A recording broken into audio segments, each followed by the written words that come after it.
Yari, gumalaw na ang SC yata dito, no? Laban kay Romualdez at kay Bonoan. Itong si Bonoan, no, ay talagang iniiwasan nila na magsalita dahil matanda naman. Siyempre, baka madulas, no? Maikanta yung hindi dapat ikanta na itinatago nila, no? Dahil alam natin, mga kababayan, secretary ng DPWH, si Secretary Bonoan, no? Si Manuel Bonoan. Hindi pwedeng itanggi ng sino man o sinong vlogger tatayo, sasabihin, walang kinalaman yan, hindi totoo sinasabi ni Bonoan. Ibig sabihin, lahat na lang hindi totoo sinasabi. Ha? Si Chaldin, di nyo pinaniwalaan. Si Bonoan, di nyo paniniwalaan. Sino na paniniwalaan ninyo? Yung mga vlogger? Kayo naman. Ngayon, ito, no? Laglagan na nga ba talaga? No? Delikado itong si Bonoan. Bakit kamo? Hindi ata pinagbigyan sa state witness niya. No? Pero, tikom ang bibig ni Bonoan. No? Pero, sabi ko nga sa inyo, kung may nakakaalaman sa lahat ng kalokohan, kung hindi, yung may-ari mismo ng bahay. Tama? Ikaw, yung namamahala mismo sa isang, ano ba, kung sa isang apartment, sino dapat kakausapin mo sa apartment? Yung tenant?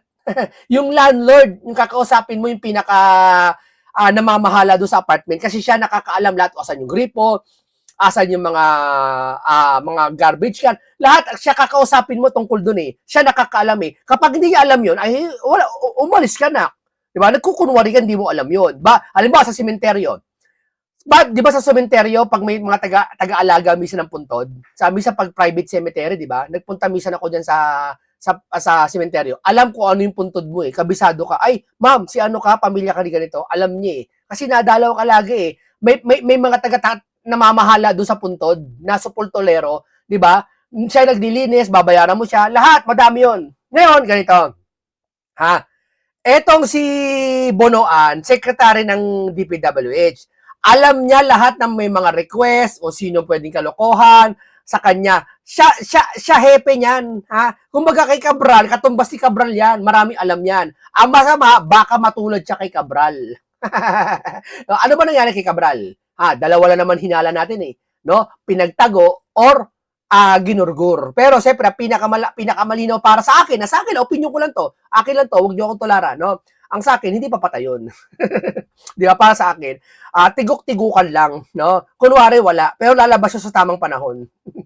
No? Pero ito na nga, painggan natin muna si Jay Guevara kasi alam mo ang dalawa kasi pag-uusapan etong problema sa politika na to dalawa lang eh. Nanililibang nila tayo eh, no? Alam natin may problema sa flood control issue. Pero ibinabaling nila sa mga kinakasuhan na hindi naman sangkot. Katulad nila Senator Marcoleta, may panibago naman sila Robin, baka lulutuin pa lang yan. Yung kaso nila Robin, no? Yan, tapos yung impeachment. Doon tayong dalawa, nililibang tayo sa dalawa na yan. No? Pero ang pinaka-problema ng bansa talaga, yung flood control. At alam nyo naman, yung baha, konting ulan lang. Itong habagat lang yan, habagat lang yan. Hindi pa bagyo talaga yan, na talagang todo-todo. Nagyabang na nga sila eh. Ang sabi nila, ikaan niya hanggang dati hanggang tuhod na lang. Nagyabang pa, no? Yung pala second floor hanggang tuhod. Second floor ng bahay hanggang tuhod ng second floor ng bahay. O ito, panoorin natin si Jay Guevara sa kanya mga deduction tungkol sa mga problema na to sa ating sa kay Bonoan. At syempre, kasama na natin niya si Marcos Jr. Dahil ito nga si Mr. Bonoan, dating DPWH Secretary Bonoan, hindi po pinayagan ng Korte Suprema na maging state witness. So bakit siya magiging delegado? Kasi nga, baka pwede niyang ilaglag etong si Marcos Jr. Yes, kasi pagiging state witness po, ay yan nga yung sinasabi ni Senator Dante Marcoleta na si Diskaya sana gawin state witness para yung tao makapagsalita ng malaya na walang kaso, immune ka, hindi ka makukulong. Kaso ayaw nila. Biruin mo, restitution daw muna bago state witness. So pag nag-restitute pala, pwede pa rin state witness. So ano pinagkaiba nun? No? May requirement ka pa pala. 'Di ba? Kalokohan yung batas, no? Restitution daw muna bago ang state witness. Saan sa batas nakasaad na mag-restitute ka muna bago state witness? Sa kanya lang 'yon. Sa kanila lang 'yon, no? Para lang wag kumanta si Diskaya. Ginagawa lahat nilang paraan, no? Si Diskaya di makakanta, bakit? Kasi anytime, pag hindi pwedeng gawin state witness eh. Di ba? Sa kulungan, ano pwede mangyari? Sa kulungan. Di ba? Alam nyo na yan, kahit nakakulungan tao. Pag kumanta ka, baka yariin ka sa kulungan. Di ba? Yun lang yun. Pero eto, hindi ginawang state witness si Bonoan. Ako para sa akin medyo hindi ako agree. Sabi niya nila, oo, tama sinabi natin nakaraan, bakit gagawin state witness si Bonoan? Pero para sa akin, mas maganda gawin nyo yan eh. Kung aamin ka. Diba? Pero kung aaminin mo, tuturo mo sila Robin. Sila yung mga malalayong dapat ituro. Ay kalokohan mo, tanggalin ang state witness mo. 'Di ba?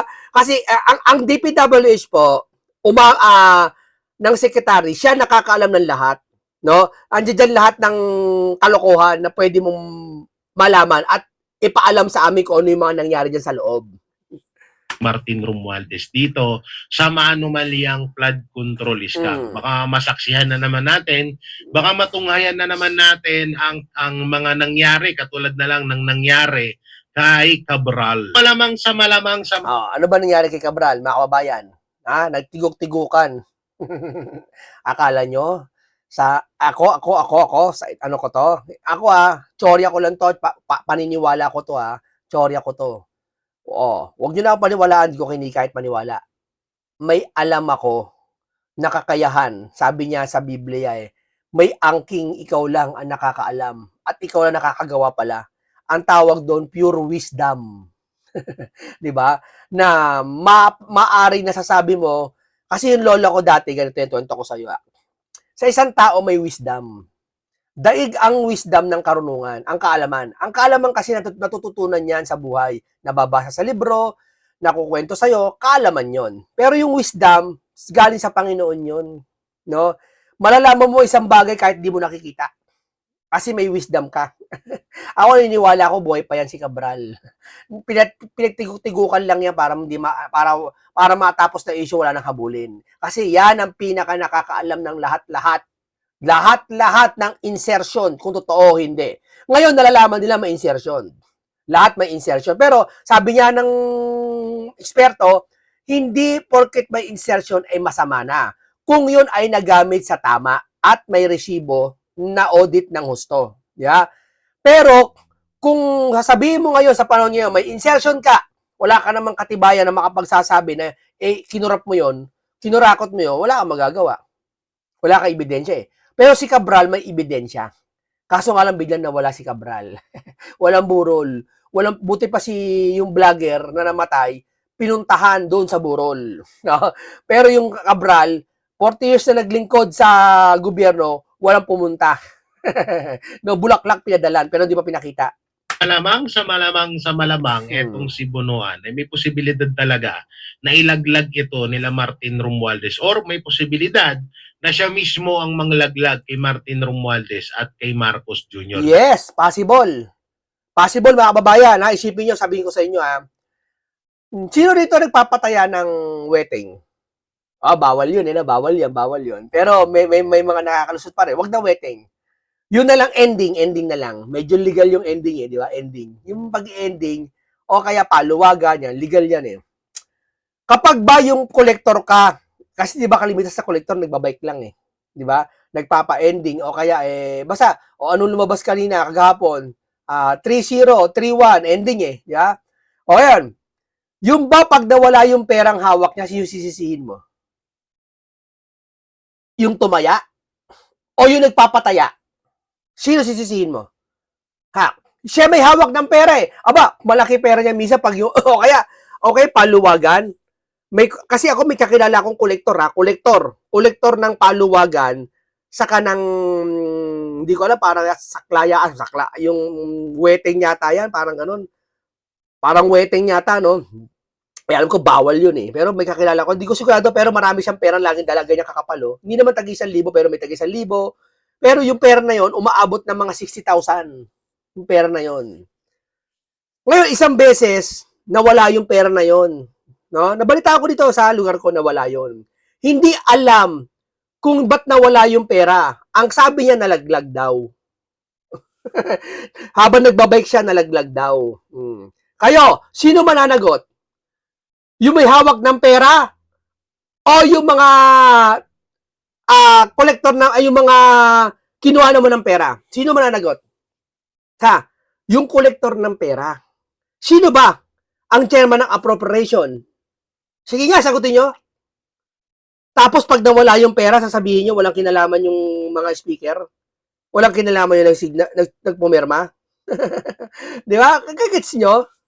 Dahil alam naman na natin na isa ito si Manuel Bunuan sa napakaraming alam na nakawan na nangyari sa mga budget diyan sa flood control dahil Yes. alam naman natin na dito dumadaan sa kanya yung mga pera na mga ninanakaw ng mga ilang mga kongresista, ilang mga senador at ilang mga kontraktor alam ni Bunuan yan. Kaya may posibilidad talaga na maglaglagan itong mga to. Kaya sinasabi kong delikado si Bunuan, di ba? So mga banateros, mga kabiyaya, good news lang kasi at mukhang maganda nga itong desisyon ng Korte Suprema na hindi gawing state witness si Bunuan. Talagang weirdo rin naman talaga, di ba? Kasi isipin nyo maigi, isa ka sa mga tinuturing ulo or katawan ng korupsyon. Hindi, para sa akin, sir, ganito, sir. Siguro sa'yo, okay, o hindi pwedeng gawin state witness. Para sa akin, dapat gawin state witness siya. Para sa akin. Kasi ganito yan eh. Si Bunuan matanda na. Wala nang kakayahan sa mga tumbling, takbuhan, katulad ni Senator Bato de la Rosa, nakita nyo, sumugod sa Senado, nakatakbo pa siya. sa 60 years old, nakatakbo siya. Malakas yun. Kasi syempre, PMP chief siya. Malakas siya sa training. Nakatakbo siya, biruin mo ha. Si Bunuan wala nang pag-asang tumakbo. Literal yung takbo ha, literal na takbo. Na tumakas pa kasi matanda na, hindi na nga makalakad eh. Alam ko mag-80 na yan, 80 na yan eh. Si Bunuan eh. Wala siyang kakayahan. Pati sa pananalita siguro, mahina na rin eh. Kasi matanda na nga talaga eh, no? Ngayon, pag yan hindi mo ginawang state witness, ang supply lang kay Bunuan, nagtuturo ng kung ano-ano mga Robin Padilla, Bongo, yun ang masama. No? Pero bakit? Siguro bakit di ginawang state witness kaya tuturo na lang. Pero pag ginawang state witness siguro, dapat ipangako sa kanya at ituturo mo. Hindi na porket nasa batas yung state witness, ginawa kay state witness, ligtas ka na. Dapat may kondisyon yan. Magtuturo ka ba? Gagawin ka namin state witness, siguraduhin mo. Ituturo mo talaga, malaking tao. Ligtas ka na, hindi ka na makukulong. Di ba? Dapat gawin state kasi hindi aamin si Bunuan. Bakit? Delikado buhay niya, makukulong siya pag umamin siya. Malamang ituturo niya, tatanggi yun. Kahit nakalatag na ebidensya. Di ba nangyari ngayon yan? May ebidensya na, may saksi na, may picture na, may video niya, may mga witnesses na, hindi pa rin paniniwalaan? Di ba? Sipin mo naman yan. Nakawan na nangyari sa gobyerno, tapos magiging state witness kang hayop ka. Diba ang pangit naman nun? Hindi, sir. Kung yun ang paraan para maituro niya eh. Kasi si Bunuan, isa sa mga kasangkapan lang.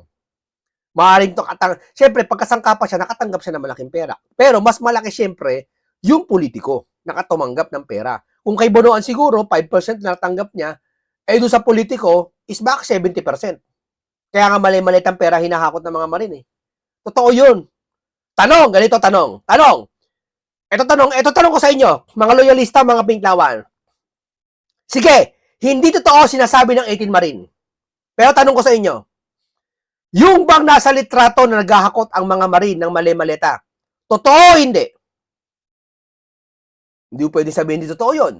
Kasi pag sinabi mong hindi totoo naghahakot ng pera, dapat imbestigahan, puntahan yung lugar kung saan ang ginagakot. Tama? Titignan kung yun ang lugar talaga ang pinagakutan. Kagaya nito, nasa larawan, may helicopter na hakot yung maleta. Tignan mo yung lugar na yan, kung may ganyan lugar sa Pilipinas, puntahan yung lugar na yan kung saan yan. Kung tugma yan, hindi ibig sabihin totoo yan. Tama? Ibig sabihin, totoo ba na naghakot ng pera ang Marine? Kung totoo naghakot ng pera ang Marine, bakit naghahakot? Para saan yung nahakot? Papuntang bangko? Hindi ganyan ang proseso ng gobyerno. Diadaan sa maleta, hindi ganyan. So napaka-goods po ito, ang ganda po nitong desisyon ng Korte Suprema. At yun nga, ang aabangan natin dito ay yung laglagan ng dalawang panig. Panig ni Bunuan at panig ng magpinsang Marcos. So talagang kabang-abang to, no? Suka ko sa'yo, alam mo, Bunuan, ko ako sa'yo, ilaglag mo na ang dapat mong ilaglag. O, nakaalis ka na kasi ng bansa, umuwi ka pa eh. Hindi. Oo nga eh, nabudol siya eh. Pinauwi siya eh, no? Yun, kakasuhan ka. Dapat di ka na umuwi ng bansa eh. Sa bagay, maganda para talagang pigain ka, kumanta ka. Sabi niya, tama nga nagsabi, sino ba nagsabi noon? Si Panelo. Sino ba nagsabi noon, attorney, na dapat talaga makulong niya si Bunuan sa kulungan talaga ng mga kulungan ng mga preso. Pahirapan. Bakit? Para umamin na kung sino Big Fish. Para ikanta niya kung sino. Hindi mo ginaya si Saldico, di ba? So kung ako sa'yo, ilaglag mo na hanggat hindi ka pa inunahan. Dalawa lang patutunguhan mo. Pwedeng mangyari sa'yo yung kay Cabral or pwedeng mangyari sa'yo ay makulong. Yes, totoo yan. At ang pinakamalinaw na malinaw sa lahat dyan, yung kay Cabral. Baka mangyari sa'yo yun. Bakit? Kasi pag kinulong ka, pwede ka pa kumanta sa kulungan eh. Andun ko lang sa kulungan, kwento mo lang sa katabi mong preso eh. Uy, alam mo ba? Kakalat na yun eh. Ikwento mo lang sa mga pulis na doon eh, nakausap mo eh. 'Di ba? Kakalat na yun eh. Ibig sabihin, parang di ka na magkalat, sabi niya sa pelikula eh, marami ka na masyadong nalalaman, dapat ka na itumba.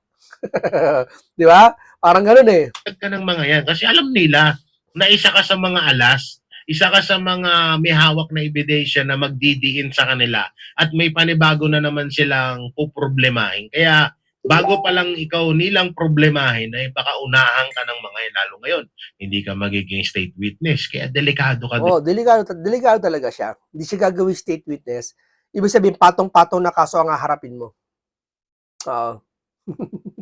Kagulo sila ngayon niya, yan ang bagong poproblemahin niya ng taas. Nakaraan, dahil problema nila, si Cayetano, si Marcoleta. Ang dami nila pinaproblema, kaya pinakulong lahat para walang magiging problema, wala magiging hadlang. Tignan mo, di ba? Lahat ng kakasuhan wala namang kinalaman sa flood control issue. Robin Padilla, nagsalita na. Anong sabi ni Robin Padilla? Opposition sila. Hirap na hirap nga sila manghingi ng pera ng budget eh. Bibigyan pa ba sila ng budget, manghingi pa sila kay Saldico? Ano ba naman kayo mag-isip? Di ba? Din talaga dyan. Kaya ako sa'yo, Bunuan. Kung ano man yung mga nalalaman mo, ilabas mo na. Kasi kapag naunahan ka ng dalawa, yari ka. Totoo yan. No? Malamang naunahan na siya niyan. Ito, painggan naman natin ito na ito tungkol sa flood control issue din. Alam mo ito si Saldico nag-resign ba sa pagiging congressman? Tanong ko sa inyo, nag-resign si Saldico o pinurasang mag-resign? Sagutin nyo.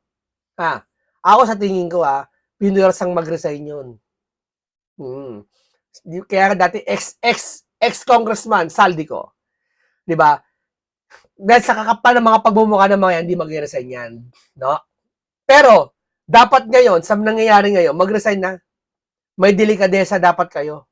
Totoo yan. No? Dahil una-una, ginagamit nyo ang posisyon na yan, nasa gobyerno kayo, para lang samantalahan o pagtakpan yung mga bagay na dapat mahayag. Hindi inyo yan, sabi ko sa inyo, hindi sa inyo yung ahensya na yan. MBI, mga PMP, ano pa ba, lahat ng ombudsman, hindi sa inyo yan. Kayo ay inappoint lang dyan, pinamamahalaan nyo lang yan. Sa gobyerno na yan, sa taong bayan yan. Huwag nyo samantalahin yung pagkakataon na nandiyan kayo nakaupo. Mas maganda, umalis kayo dyan. Yeah? Pero hindi aalis yung mga yan, kasi syempre, sa sarap ng buhay ng mga yan. Ang laki ng pera ng mga sahod ng mga yan, malamang sa malamang. At mag-resign. Yung pong mga tirador sa gobyerno na nagpapatahimik sa mga taong nagsisiwalat ng katotohanan. First and foremost, you want to get back. You want to recover trust of the people. Get rid of the people na gumagawa ng masama sa gobyerno. Okay? So, kailangan, kung gusto mong ibalik ang tiwala ng taong bayan sa mga institusyon natin, especially yung Office of the Ombudsman, which is a constitutional institution nilagay sa ating saligang batas for a purpose, to guard against graft and corruption. Guard against, hindi protect the grafters and the corruptors in government. Yun po ang nangyayari ngayon. You want to recover trust, get rid of this guy. Because this guy is not doing a good thing for the government, not even to the administration because siyang nagpapapangit sa administrasyon. Nawawala ng tiwala ang taong bayan dahil sa taong ito. Let him go. Parisignin niyo na si Boying Rimulya ngayon na. Parisignin niyo na rin si Melvin Matibag kasi sinungaling. With all due respect to you, Director Matibag, yung mga intelligence report mo, Guri mo, may mga intelligent pan dyan, mga yan. May budget ng gobyerno yan. Saan nyo ginagamit? Panggigipit sa mga taong gusto mag-imbestiga sa flood control? Grabe. Kumbaga, ginigisa tayo sa sarili nating mantika, sa sarili nating pera, ginatarantado tayo. Yung ba yun? inyo lang yan eh. Hindi alam ng military, hindi alam ng polis. Kayo lang, gawa-gawa mo lang yan. And you cannot do that, you should not do that because that is the National Bureau of Investigation. Yes. Yes, totoo yan. Pag sinabing NBI, kagalang-galang yan. Totoo lang. Huwag niyong gamitin sana yung mga yan. Grabe ginagawa sa panahon natin yung mga bababayan. Grabe na po. Parang pagtakpan lang yung talagang gusto nilang pagtakpan. Gagawin lahat.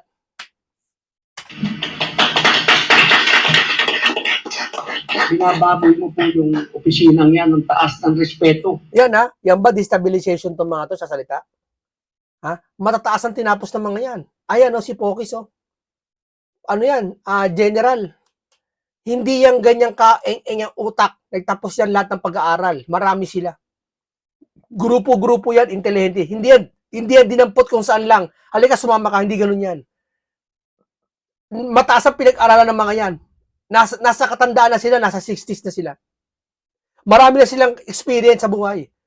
Yan ba, lolokohin pa ba naman tayo ng mga yan? Sige nga, hindi ba nagsasabi ng katotohanan yan? Hindi ba yun na nakikita nila sa atin, sa panahon natin ngayon? At yun din na nasasaksihan natin mga tao?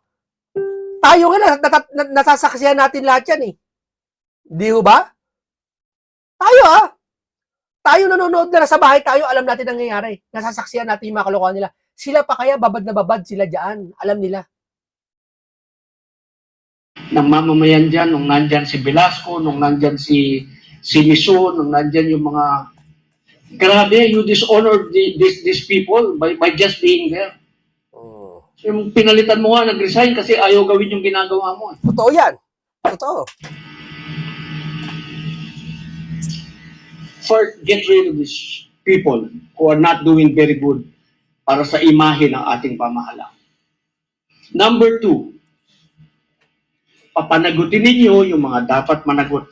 Arestuhin ninyo yung mga pinangalanan ng mga nagsisiwalat ng katotohanan. Imbestigahan ninyo, ipalabas pa ninyo yung ibang hindi napangalanan kasi sabi ng mga Marines, marami pa po sir, hindi namin alam ang pangalan. Totoo yun. Marami sila nakita, hindi nila alam ang pangalan. Napakahirap po kasi sa tandaan yung mga pangalan, lalo mga USEC, secretary, yung mga politikong nasa congressman, senador, napakadaling tandaan yan. Kitang-kita mo naman kung sinong senador at congressman. Kabisado mo naman kung sinong congressman yun. Pero hindi pa lahat kung sino Ngayon, mas maganda ipakita lahat sa Marine ang lahat ng litrato ng congressman. Pero mahirap yon, pero gawin na lang. Pati mga USEC secretary, isa-isa. Para malaman kung sino doon. Kung talagang gusto nila malalim na investigasyon, Marami pa po. Bigyan nyo kami ng mga picture nila, tuturo namin sa inyo kasi natatandaan naman namin ang mga mukha nila. Hindi lang namin alam ang kanilang mga pangalan. So there should be more. At dapat ang nauunang nagpapile ng kaso sa mga congressman na ito, sa mga senador na ito, yung ombudsman. O dapat mayroong mag-file para ma-impeach na sila. Hindi yung inuunahan, pinapailan yung mga nagsisiwalat para mahirapan, para sumuko, para bumigay, para manahimik. Ayun po nangyayari ngayon doon sa ating Brave 80. Kung saan lupalot ng Pilipinas sila pumupunta. Totoo yan. Pinahihirapan sila. Ang tindi nangyayari ngayon, Tindi, kapal na mapagmumukha, pagtakpan lang nila yung kagustuhan nila. Pagtakpan lang di kagustuhan nila yung bagay na kinakatakot nila na wag malaman. At wag mahuli sila. Gagawin lahat nila. Di ba na may masagasaan, may maapakan, okay lang sa kanila. Basta yung pera, wag maibalik. Wag na sila makulong, mag-enjoy sila. Yan din po yan. Tandaan nyo po damahin nyo. Uulitin ko ulit, 1 trilyon ang nawawala mahigit. May nakinabang, may kumuha, may mastermind. Sa tingin mo, ganun ka ba katanga? Para paniwalaan sila Jinggoy at si Rebilla? Iyon ang kumuha? Kakarampot? Kickback lang? 500 million? Allegedly lang hindi pa sigurado. Kung pala sa 1 trilyon, nasaan na? Sige nga, yung Bryce Hernandez sa Alcantara, nakakulong na. Sinuli na yung pera na kuha. Nalustay sa sugal, di ba sabi ni Pinky, yung umpisa, nagsusugal sa isang hotel, umuubos ng isang gabi, 100 milyon. Di ba? Inubos yung pera, tapos sinuli ata yung 800 million, 600 million. Isipin mo, district engineer lang yun, Ganong karaki yung pera na kuha, Ikaw, naniniwala ka, walang congressman involved, pati senador? Naniniwala ka, ang kukunin lang nila 1 million, 2 million, 1 billion? Kalokohan. Ang 1 trilyon po, napakaraming bilyon. Nangangailangan ata ng 1,000 billion. Tama? 800 billion, 900 billion, 1,000 na billion. Isa 1 trillion. Tama ba? Tama ba ako? Kung mapunta sa isang congressman, 32 billion. Malaki pa. Meron pa 68 million. 958. Tama ba? 68 million. 968 million pa kung napunta sa kanya sa isang congressman ng 32 billion. Bigyan natin 1 billion Solve ka na sa 1 billion, mga kababayan. Bigyan ka 1 billion? Aba! Yun nga lang, bigyan ka 2 million, mayaman ka na Baka nga bigyan ka na 10 million hindi ka na magtrabaho 10 million lang yun Bigyan ka na 1 billion? Ay! Ilan ba merong million sa 1 billion? 1,000 na million is equivalent to 1 billion. Isipin mo yan. Bigyan ka na 1 billion. Nakabili ka na ng kotse. Magkano ba kotse? Sports car. 4 million lang. O sa 1 billion. Magkano bahay? House and lot? Palagay mo, malaki na. 20 million. Meron ka pang 900 plus million. Around the world ka. Busi mo 100 million mo. Hindi meron ka pang 700 ko lang, mahigit 700 million. Bili mo lahat ng gamit, lahat ng paborito mong gamit, bagay, lahat damit, sapatos na mamahali, mga alahas. Di may 600 million ka pa. Saan mo gagawin yung 600? Saan mo ubus yung 600 million? Di paldong-paldo ka lalo. So may business ka na nun. Tumutubo pa business mo. Hindi ka naghihirap. Ikaw, hindi ka tatanggap? At naniniwala ba kayo talaga district engineer nang tumanggap? Tahimik kayo lahat dyan. Kasi alam nyo ang katotohanan. Para mag-bail. We should stop this. Gusto nyo bawiin ang tiwala ng taong bayan? We should stop this. Gusto ninyong ipakita sa gobyerno na wala na kayong tiwala sa ating gobyerno, sumama po kayo sa rally ng UPR. Because yan po ang aming gustong ipahatid sa ating pamahalaan. Para po gumawa sila ng paraan na bawiin ang tiwala ng taong bayan. Hindi para labanan ang gobyerno, kundi... Hindi kasi paniniwala nila, akala nilalabanan yung gobyerno Hindi ganon. Di ba? Sa barangay mo, si chairman, sinaway mo. Chairman, dapat ganito gawin mo. Nilalabanan mo ba ang chairman noon? Kasi ang pananaw nila, ang mindset nila, kapag ang tao nagsalita, nilalabanan. Pero malakas manligaw yan mga yan sa taong bayan pag sila tatakbong kandidato, yung mga senador, congressman, lahat, para nagsasalita sa inyo, walang karapatan ng Pilipino. Maliban na lang kung pinagbantaan kayo, yan, pumalag kayo, pinagsalitaan kayo ng hindi maganda, halimbawa, pinag-imbentohan kayo, sinabi, ayan, si chairman, si congressman, nakita ko sa ganyan yan, may kasamang ganito, may siya nagpapatay ganito, pabibintang yon. Pero yung sasabihin namin ko, questionin namin, aso na, ano na ginagawa nyo? Bakit din nyo imbestigahan to? Kukwestiyonin nyo? Magagalit kayo? Di lumalabas, guilty kayo. Di ba? Para tulungan ng mga nasa gobyernong ma-realize hindi tama ang iniisip nila na sila-sila lang. Mas marami pa nga po yung pulis eh. Pag nandun kami sa Senado, mas marami ang pulis. Maniwala kayo sa amin. Pero ngayon hindi. Mas marami na po ang tao kesa sa pulis. Yes. And this is what I can tell you. Hindi kayo makakahingi ng reinforcement sa mga ibang lugar dahil magkakaroon din ng rally sa mga bawat lugar na kinalalagyan ninyo. Yes. Mauubos po ang pulis. Okay, maraming salamat sa inyo sa UPI sa pangunguna ni Romeo Pocis, General Romeo Pocis, no? At dito, Bonoan, kumanta ka na. Sa bagay, hindi ka pwedeng kumanta kapag may kaduwit ka. Kaduwit mo sila. Dalawa lang naman yan eh. Ba't hindi kakanta ang isang tao eh? Dalawa lang yan.